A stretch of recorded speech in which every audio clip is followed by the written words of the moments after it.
Welcome back to our video course on how to create an effective content strategy for your business. This is Module 4.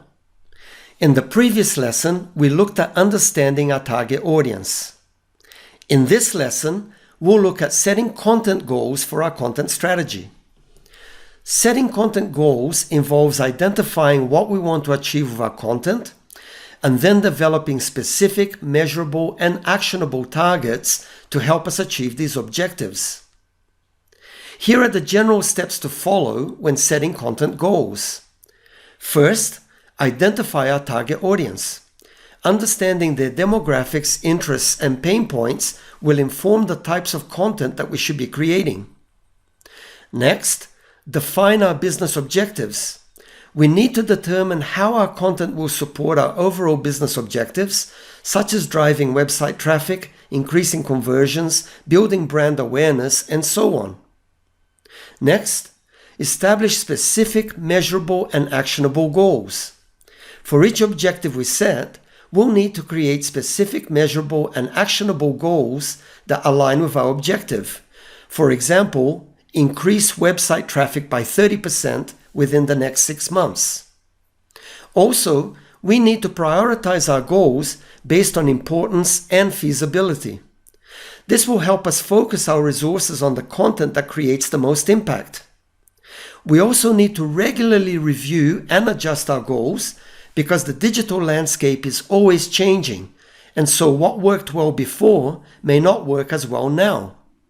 So, we need to make sure that our goals are current and feasible.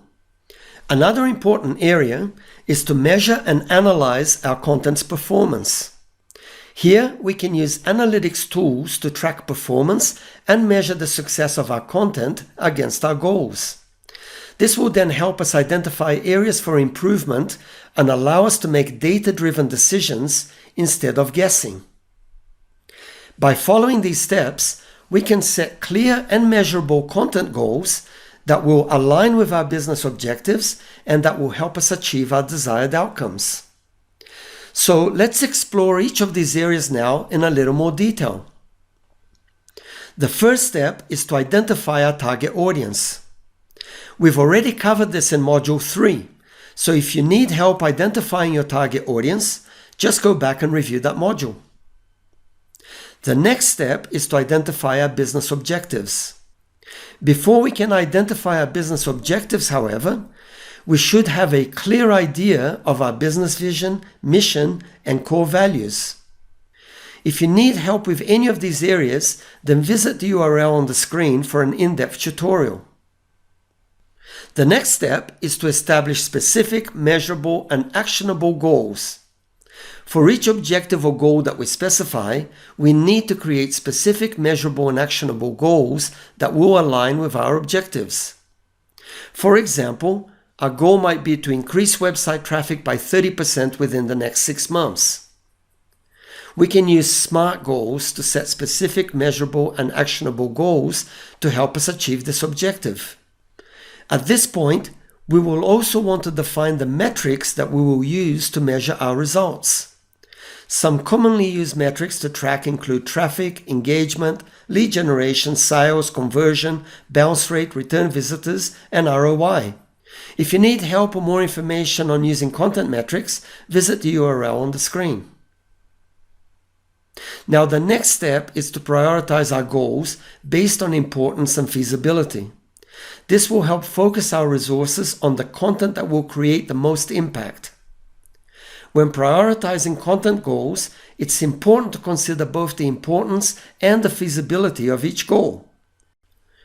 Importance refers to how closely the goal aligns with our overall objectives, while feasibility takes into account the resources, time, and any other constraints that can impact our ability to achieve the goal. One way to prioritize content goals is to use a method like the Eisenhower matrix, which separates goals into 4 categories based on their importance and feasibility.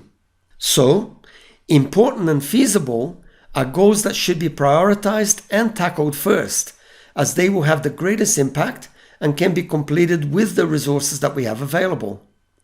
For example, creating product announcement blog posts when new products are released or existing products are updated would likely fall into this category. The next category is important but not feasible. These goals are important but can't be completed given current constraints, so we might need to put these on hold or reevaluate them later to determine if they can be made more feasible. An example of a goal that might fall in this category is producing a high-budget video ad campaign when we've only been given a very low budget to create our content. Not important but feasible goals are not critical to our objectives but could still be achieved within our available resources. These goals can be completed if time allows, but should be given lower priority than more important goals. For example, translating website pages into another language that isn't critical for our target audience would probably fall into this category. And the last category is not important and not feasible. If goals are neither important nor feasible, then just drop them. They're not important and they're not feasible. When using a method like the Eisenhower matrix, it's important to list all of our goals, then evaluate each one, add them into one of these 4 categories, and make a decision based on the category we selected. The next step is to continually review and adjust our goals.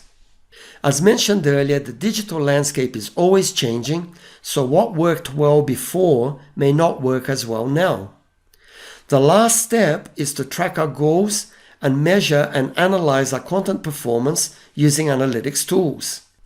This will help us identify areas for improvement and make data-driven decisions.